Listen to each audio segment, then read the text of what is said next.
Assalamualaikum warahmatullahi wabarakatuh. Perkenalkan, nama saya Yuliana Mahdia Daat Arina, NIM E2019-2177, Fakultas Ekonomi dan Bisnis Islam, Prodi Ekonomi Syariah 4. Di sini saya akan mereview materi yang diberikan oleh Bapak Abdul Wadud Nafis selaku pembimbing dosen mata kuliah Ekonomi Makro. Sebelum saya mereview, apa sih ilmu ekonomi itu?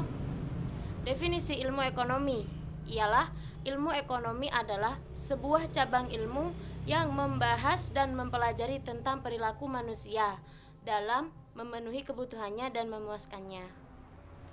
Definisi ekonomi Islam. Ekonomi Islam di sini ialah ilmu ekonomi, sebuah cabang ilmu yang membahas dan mempelajari tentang perilaku manusia dalam memenuhi kebutuhannya dan memuaskannya untuk mencapai falah berdasarkan pada prinsip-prinsip dan nilai-nilai Al-Quran, Sunnah, Ijma, dan Qiyas.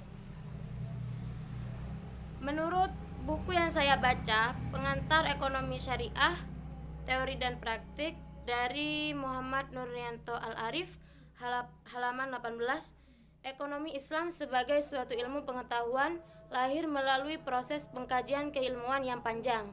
Pada awalnya terjadi sikap pesimis berkaitan dengan eksistensi ekonomi Islam dalam kehidupan masyarakat saat ini. Hal ini disebabkan pada masyarakat yang telah berbentuk pemikiran bahwa harus terdapat dikotomi antara agama dan keilmuan, dalam hal ini termasuk ilmu ekonomi. Akan tetapi, hal ini mulai terkikis. Para ekonom barat pun mulai mengakui eksistensi ekonomi Islam, ilmu ekonomi yang memberikan warna kesejukan dalam perekonomian dunia. Ekonomi Islam dapat menjadi suatu sistem ekonomi alternatif yang mampu meningkatkan kesejahteraan umat, tidak seperti sistem ekonomi kapitalis dan sosialis yang telah terbukti tidak mampu meningkatkan kesejahteraan dari umat. Banyak pendapat di seputar pengertian dan ruang lingkup ekonomi Islam. Sebagian pihak mengungkapkan bahwa ekonomi Islam merupakan sistem ekonomi alternatif. Sistem ekonomi alternatif di sini adalah sistem ekonomi Islam dapat menjadi sistem ekonomi alternatif pilihan selain sistem ekonomi kapitalis dan sistem ekonomi sosialis. Akan tetapi, pendapat ini kurang tepat karena memosisikan sistem ekonomi Islam hanya sebagai sistem ekonomi pilihan atas kegagalan dalam sistem ekonomi kapitalis dan sosialis. Ada pula yang menyatakan ekonomi Islam sebagai sistem ekonomi pertengahan. Pendapat ini menempatkan sistem ekonomi Islam berada di posisi tengah-tengah antara sistem ekonomi Islam pada posisi di tengah-tengah antara sistem ekonomi kapitalis dan sosialis. Tetapi pendapat ini pun kurang tepat karena memosisikan sistem ekonomi Islam layaknya sistem ekonomi tambal sulam atas kelemahan yang terdapat pada sistem ekonomi kapitalis dan sosialis. Kemudian ada pula yang menyatakan bahwa ekonomi Islam sebagai suatu sistem ekonomi solutif. Inilah pendapat yang lebih tepat, yaitu memosisikan sistem ekonomi Islam sebagai sistem ekonomi Islam yang dapat menjawab kegagalan yang terdapat sistem ekonomi konvensional, baik kapitalis maupun sosialis, dengan menawarkan solusi yang dapat memberikan kesejahteraan maksimal kepada umat. Perbedaan antara ekonomi Islam, kapitalis, dan sosialis. Ini salah satunya. Ekonomi Islam, mekanisme pasar bekerja menurut maslahah. Sedangkan ekonomi kapitalis, mekanisme pasar dibiarkan berjalan sendiri. Ekonomi sosialis, perekonomian dijalankan lewat perencanaan pusat oleh pemerintah. Sumber hukum Islam ekonomi itu ada 4. 1. Melalui Al-Quran. Sumber hukum Islam yang abadi dan asli adalah kitab suci Al-Quran. Al-Quran merupakan amanat sesungguhnya yang disampaikan Allah melalui perantara Nabi Muhammad SAW untuk membimbing umat manusia. Amanat ini bersifat universal, abadi, dan fundamental. Al-Quran merupakan wahyu Allah Subhanahu wa Ta'ala yang diturunkan kepada Nabi Muhammad SAW, baik isi maupun redaksi, melalui perkataan malaikat Jibril. Yang kedua melalui al-sunnah.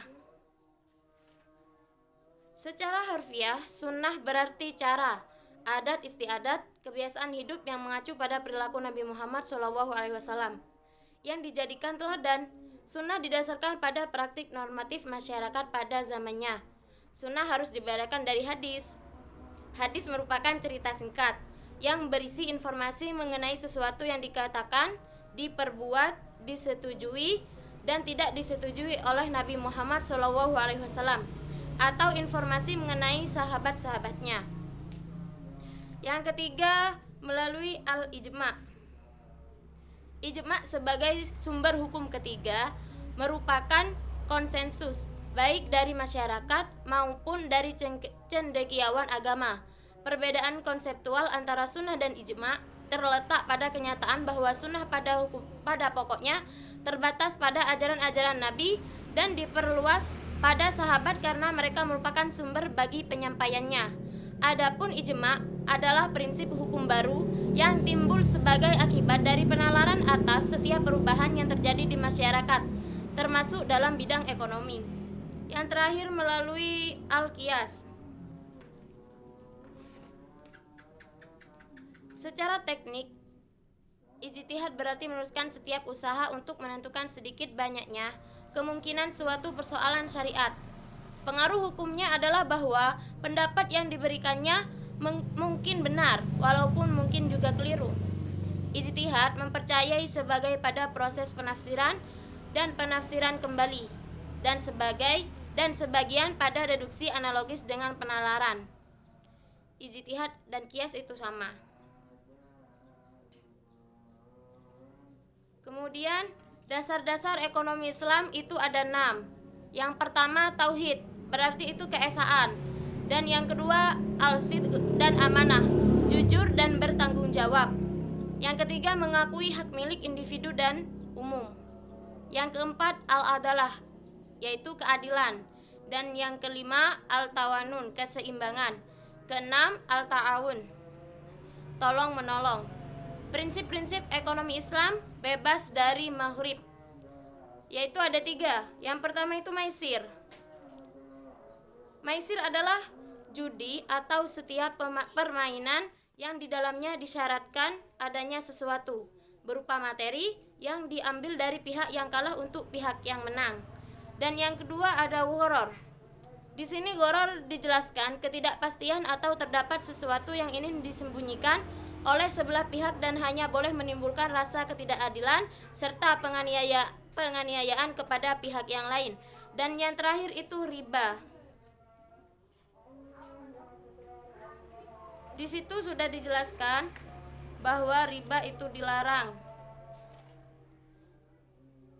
Hal ini disampaikan melalui firman-Nya dalam surat Al-Baqarah ayat 275, 276 sampai 278. Dalam ayat 275, Allah menyatakan bahwa jual beli sangat berbeda dengan riba. Dalam ayat 276 ini, Allah menyatakan memusnahkan riba, yang artinya orang-orang yang memakan riba tidak dapat berdiri melainkan seperti berdirinya orang yang kemasukan setan karena gila.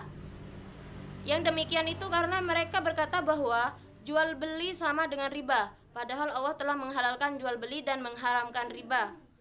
Barang siapa mendapat peringatan dari Tuhannya lalu dia berhenti, maka apa yang telah diperolehnya dahulu dan urusannya terserah kepada Allah. Barang siapa mengulangi, maka mereka itu penghuni neraka, mereka kekal di dalamnya. Allah memusnahkan riba dan menyuburkan sedekah. Allah tidak menyukai setiap orang yang tetap dalam kekafiran dan bergelimangan dosa. Quran Surat Al-Baqarah 275 sampai 276. Sekian dari saya. Apabila ada kesalahan mohon maaf yang sebesar-besarnya. Wassalamualaikum warahmatullahi wabarakatuh.